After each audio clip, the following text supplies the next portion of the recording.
Here are all the supplies you need for this project. For more details, please look at the educator guide in the description box for the video. Here's my daughter Lizzie's example. She put a little moon in hers as well. Notice how you can still see the wood grain through all the trees in the background. And here's Grace's example on the other side. She wanted to do a deer with that same black and white contrast.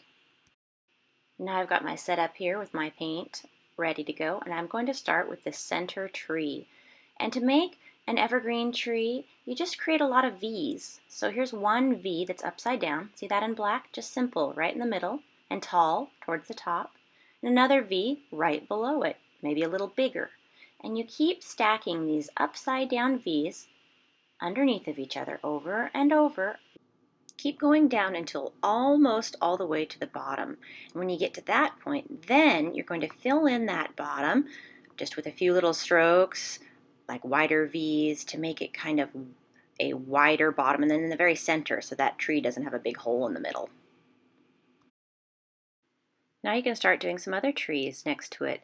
You can make these trees not go down all the way, because remember, we're giving the illusion of them being in the distance from the perspective that you're at. If you don't make this tree go all the way down to the bottom of the other tree, it makes it look like it's further back in the distance. It's a little trick. You can do another one over here. This one you might choose to be a little closer. So you start even further down, lower, and make it look like it's closer to this tree, or maybe it looks like it's further away, but it's just really teeny. You see those tricks that your eyes can play just by where you make these trees in the picture? Time to switch to white. Clean your brush really well. Wash it and dry it really well so that when you go to white, you don't get any black bits in it. Take a little bit of white and dab white on the top of everything, because the snow falls down on the tops of the trees and the tops of the branches. So make little daubs on the tops of the trees and the tops of the branches.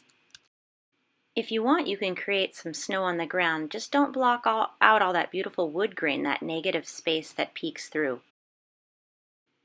And you still have that other side of the wood to play with. Maybe you want to do some sort of woodland creature. Here's an example of owls.